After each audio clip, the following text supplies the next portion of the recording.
Hello students, welcome to the D chemistry classes. आज हम ये जानेंगे जो आपका इक्विलिब्रियम स्टेट है उस पर इनर्ट गैस का क्या इफेक्ट पड़ता है। किसी भी रिवर्सिबल केमिकल रिएक्शन में अगर हम कोई इनर्ट गैस ऐड करते हैं, इनर्ट गैस का मतलब से आपका हीलियम है, नियॉन है, आर्गन है, ऐसी गैस जो आपकी किसी भी केमिकल स्पीशीज से रिएक्ट ना करती हो। तो यहाँ पर हम जानेंगे कि जो आपका इफेक्ट होता है एडिशन ऑफ, यहाँ पे लिखा हुआ है, मेंशन किया है मैंने, effect of addition of inert gas on equilibrium. जो आपका इक्विलिब्रियम स्टेबलाइज्ड हो चुका होता है किसी भी रिवर्सिबल केमिकल रिएक्शन में, उसमें जब हम इनर्ट गैस ऐड करते हैं तो इक्विलिब्रियम कंडीशन में क्या चेंजेस आते हैं वो हम जानेंगे आज के इस वीडियो में। तो आइए देखते हैं, एक एक करके हम जानते हैं। देखिए, कोई भी रिवर्सिबल रिएक्शन हो, मोस्टली इसमें दो कंडीशंस ऐसी हो सकती हैं जो इक्विलिब्रियम को चेंज कर सकती हैं। या तो वॉल्यूम हो सकता है या फिर प्रेशर हो सकता है। तो हम क्या करेंगे, दो कंडीशंस को लेकर हम डिस्कस करेंगे, एक कांस्टेंट वॉल्यूम और दूसरा कांस्टेंट प्रेशर। तो देखिए, सबसे पहले आप ये जान लीजिए, बिल्कुल मोटी सी बात ध्यान रखिएगा कि किसी भी रिवर्सिबल केमिकल रिएक्शन में अगर हम वॉल्यूम को कांस्टेंट करते हैं, वॉल्यूम को कांस्टेंट करने से अगर हम किसी भी इनर्ट गैस का एडिशन करते हैं तो एक्टिव मास जो होते हैं स्पीशीज के वो चेंज नहीं होते हैं। ठीक है, फिर से मैं एक बार रिपीट कर रहा हूँ। जब हम किसी रिवर्सिबल केमिकल रिएक्शन में जिसमें इक्विलिब्रियम स्टेबलाइज्ड हो चुका है, ऑलरेडी वो इक्विलिब्रियम स्टेट में है, अगर हम उसमें कोई इनर्ट गैस ऐड करते हैं, ठीक है, इनर्ट गैस कांस्टेंट वॉल्यूम पर ऐड करते हैं, तो वहाँ पर एक्टिव मासेस जो होते हैं रिएक्टेंट एंड प्रोडक्ट्स के वो चेंज नहीं होते हैं। तो यहाँ पर हमने मेंशन भी किया है, when an gas is added, inert gas is added to the equilibrium condition at constant volume, then the total pressure of the system will increases। देखिए, जब गैस को हम ऐड करेंगे तो प्रेशर तो इंक्रीज होगा, बट जो आपके कंसंट्रेशन है, यहाँ पर लिखा है but the concentrations of reactant and products, that's mean active masses of reactant and product, concentration ही आपके एक्टिव मासेस होते हैं। एक्टिव मासेस का मतलब number of moles, number of given moles of reactant upon volume in litre. तो यहाँ पर concentration या एक्टिव मास बात एक ही है। आर नॉट अफेक्टेड, यानी कि प्रेशर बढ़ने से जरूरी नहीं है कि एक्टिव मासेस आपके चेंज हो जाए, एक्टिव मासेस आपके अनचेंज रहते हैं। Hence under these condition there will be no effect on equilibrium. तो यहाँ पर आपको एक छोटी सी बात या एक मोटी सी बात ये याद रखनी है कि कांस्टेंट वॉल्यूम पर हम कितना भी इनर्ट गैस का एडिशन करें, हमारा जो इक्विलिब्रियम है वो चेंज नहीं होता है, उस पर कोई इफेक्ट नहीं पड़ता है। तो यहाँ पर ये जो कंडीशन है ये तो आपकी निगलेक्ट हो जाती है यहाँ से, ठीक है, क्योंकि इसमें कोई चेंज नहीं आएगा। क्यों नहीं चेंज आएगा? अगर ये रीजनल टाइप का क्वेश्चन आता है तो आप यहाँ मेंशन कर सकते हैं, because there is no change in active masses of reactant and product on addition of inert gas at constant volume in a reversible chemical reaction. तो ये आप मेंशन कर सकते हैं। उसके बाद जो सेकेंड कंडीशन है, इसमें चेंज आता है, ठीक है, और क्या चेंज आता है, कब चेंज आता है, ये भी हम बताएंगे आपको। देखिए, यहाँ पर क्या करेंगे, यहाँ पर हम पहले हमने क्या किया था, कांस्टेंट वॉल्यूम पर हमने ऐड की थी गैस। अब हम क्या करेंगे, यहाँ पर कांस्टेंट प्रेशर पे हम इसको ऐड करने वाले हैं। तो जब कांस्टेंट प्रेशर पर हम ऐड करते हैं तो फिर एक्टिव मासेस आपके क्या होते हैं, चेंज हो जाते हैं। ठीक है, देखिए कैसे, यहाँ पर लिखा भी है हमने, when an gas is added to the equilibrium condition at constant pressure then the volume increases. ठीक है, जब प्रेशर कांस्टेंट रखेंगे और गैस उसमें ऐड करेंगे इनर्ट गैस, तो उसमें क्या होगा, उसमें वॉल्यूम चेंज हो जाएगा। वॉल्यूम जब बढ़ जाएगा तो फिर एक्टिव मासेस भी बढ़ेंगे। ठीक है, यहाँ पर लिखा भी है, active masses of various reactant and products will be decreases. ठीक है, यहाँ पर वॉल्यूम जैसे जैसे बढ़ेगा वैसे वैसे एक्टिव मासेस डिक्रीज होंगे। वो कैसे होंगे ये मैं आपको एक चीज बता दूं। यहाँ पे देखिए, एक्टिव मास क्या होता है, देखिए मैं आपको बता दूं, जो एक्टिव मास का फॉर्मूला है वो क्या है,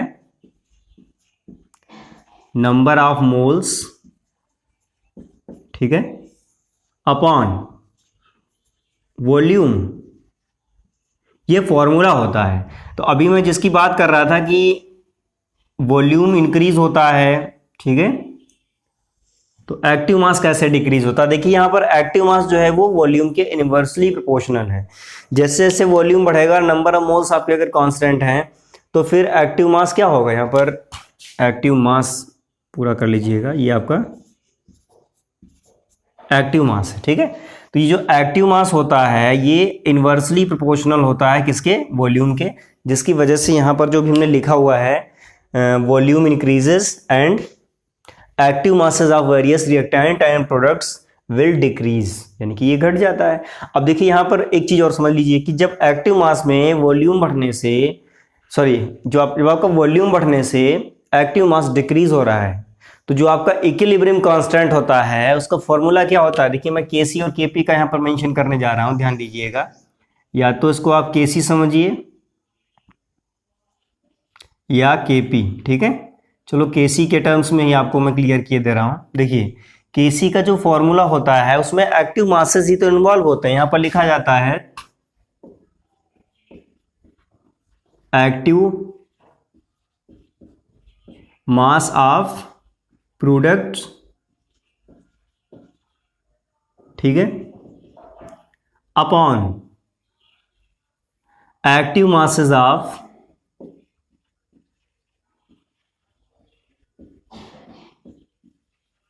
रिएक्टेंट।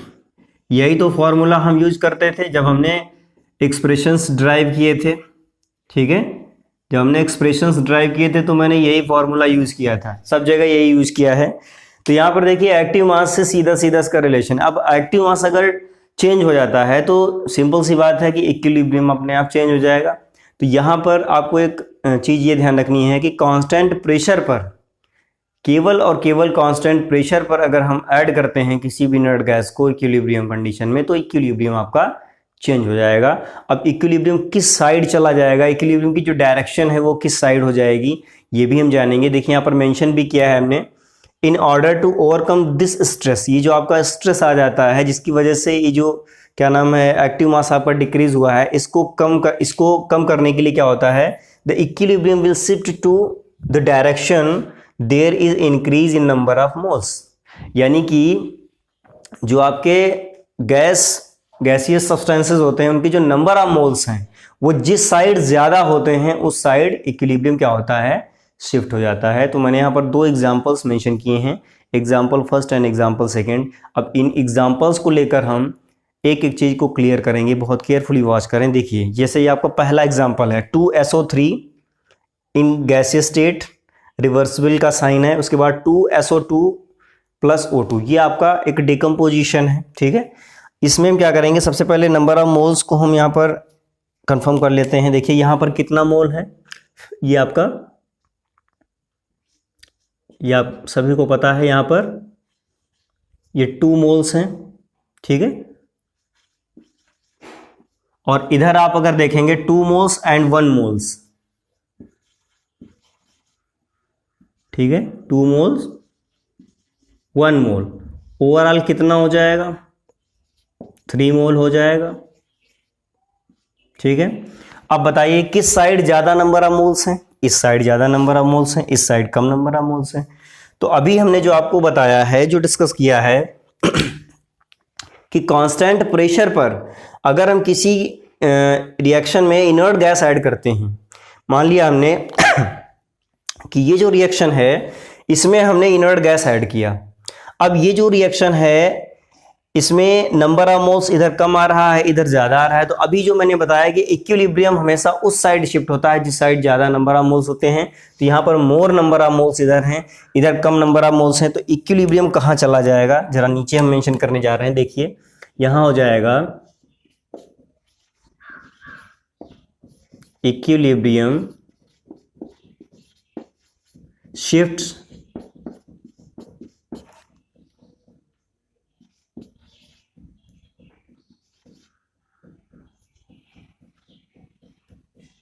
यहाँ पर forward direction,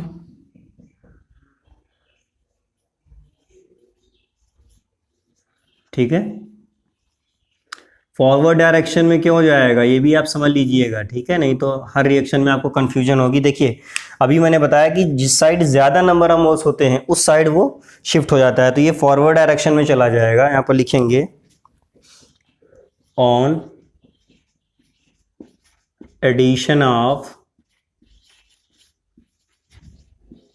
inert gas at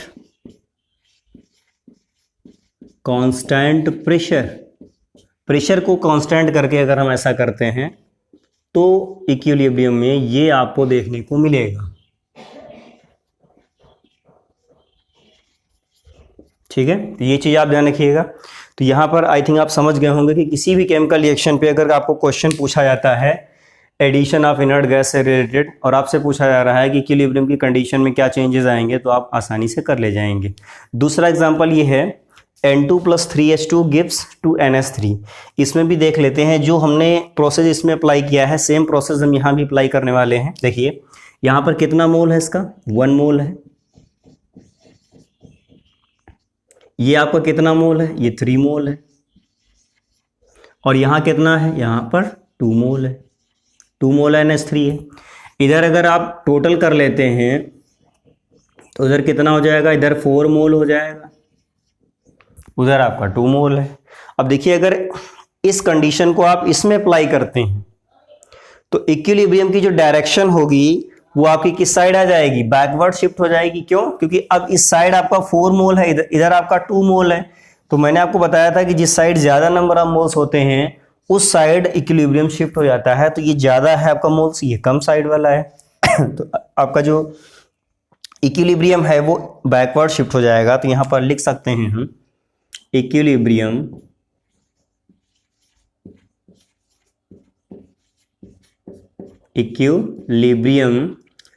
shift backward.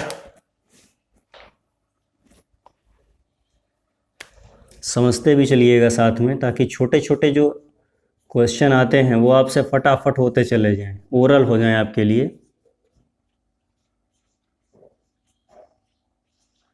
Direction, ठीक है। ऑन एडिशन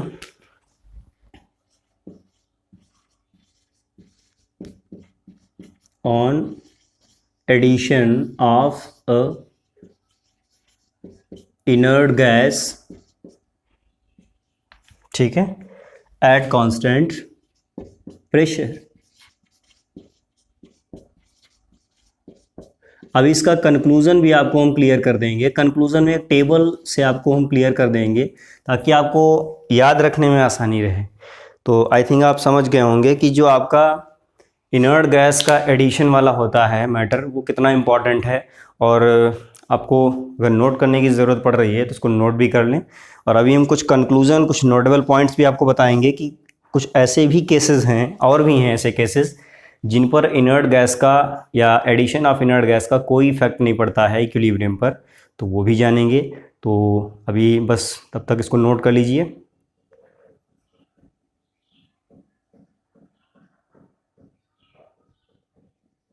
देख सकते हैं यहाँ पे मैंने कुछ नोट मेंशन किया है यहाँ पे। देखिए कुछ आपके ऐसे भी केमिकल रिएक्शन हैं जिनके लिए number of moles, reactants and products equal आते हैं।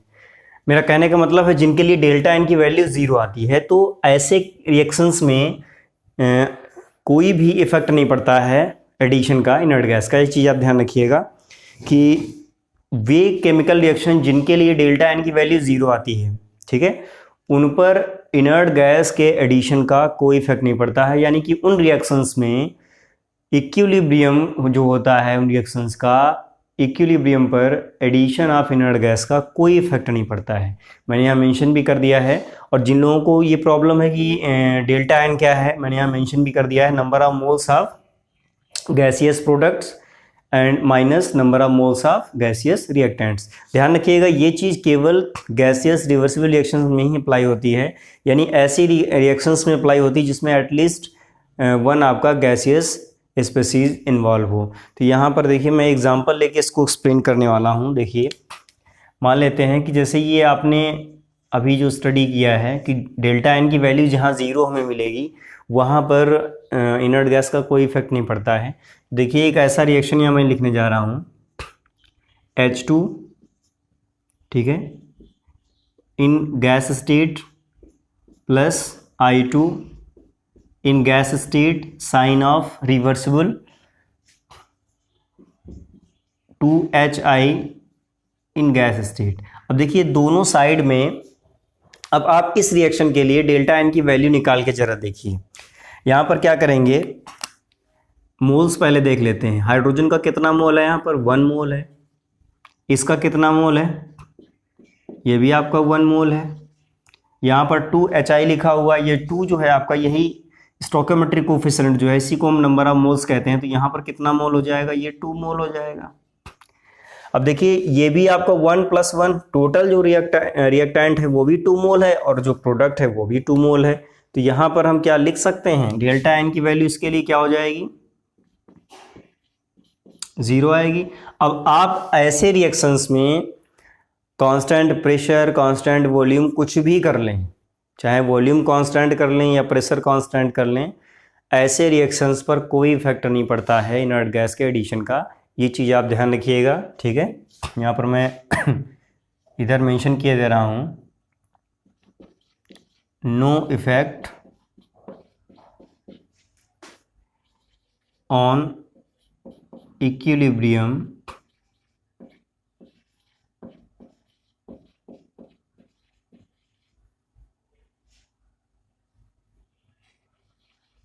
ऑन एडिशन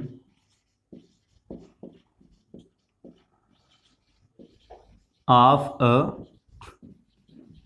इनर्ट गैस, ठीक है। चाहे आप कांस्टेंट वॉल्यूम लें या कांस्टेंट प्रेशर लें, कुछ भी लें, कोई इफेक्ट नहीं पड़ेगा। अब देखिए ये जो आज आपने पूरा वीडियो जो वॉच किया है, इसमें जो कंक्लूजन आया है वो मैंने टेबलाइज कर दिया है, टैबुलेट कर दिया है। इसको ज़रा ध्यान से लर्न कर लें अगर आप, तो बहुत आसान होगा।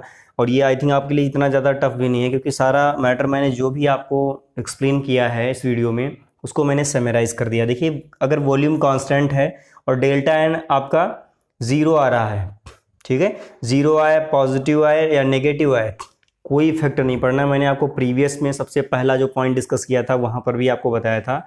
ये आपको पॉइंट बहुत केयरफुली ध्यान रखना है। देखिए इसमें V कांस्टेंट है, डेल्टा एन भी 0 है, पॉजिटिव हो या फिर नेगेटिव हो, ठीक है। कहने का मतलब है अगर V कांस्टेंट है तो डेल्टा एन की वैल्यू कुछ भी हो, पॉजिटिव हो नेगेटिव हो, अगर उसने कंडीशन में कहीं पर भी दे दिया कि वॉल्यूम कांस्टेंट है, फिर डेल्टा एन आपका चाहे पॉजिटिव हो, चाहे नेगेटिव हो, चाहे 0 हो, इक्विलिब्रियम पर कोई इफेक्ट नहीं पड़ेगा, ठीक है। इक्विलिब्रियम चेंज नहीं होगा, ये चीज़ आप ध्यान रखिएगा, ठीक है। और अगर वॉल्यूम आपका कांस्टेंट नहीं है, वॉल्यूम इज़ नॉट कांस्टेंट, और अगर डेल्टा एन आपका 0 है तब भी आपका नहीं इफेक्ट पड़ेगा, ठीक है। ये अगर कांस्टेंट नहीं है और डेल्टा एन आपका अगर ग्रेटर देन 0 आ रहा है तो फॉरवर्ड डायरेक्शन में शिफ्ट हो जाएगी इक्विलिब्रियम। इक्विलिब्रियम की डायरेक्शन क्या होगी, फॉरवर्ड हो जाएगी। और अगर आपका वॉल्यूम कांस्टेंट है और डेल्टा एन की वैल्यू 0 से छोटी आ रही है, delta n is smaller than 0, तो फिर आपका जो इक्विलिब्रियम है वो बैकवर्ड शिफ्ट हो जाता है, हमेशा रिएक्टेंट साइड शिफ्ट हो जाता है। तो ये जो टेबल है ये आई थिंक बहुत इंपॉर्टेंट है आपके लिए, और आज का जो वीडियो है वो भी आपके लिए बहुत इंपॉर्टेंट है। इसमें जो इनर्ट गैस से रिलेटेड छोटे छोटे questions multiple choice assertion reason type के पूछे जाते हैं एग्जाम्स में, वो आपको आई थिंक आज का वीडियो देखने के बाद में बहुत ही ईजिली हो जाएंगे आपसे। और मिलते हैं, आज के लिए इतना ही, मिलते हैं नेक्स्ट वीडियो में नेक्स्ट मैटर के साथ में। तब तक के लिए धन्यवाद। देखते रहिए, पढ़ते रहिए और सीखते रहिए।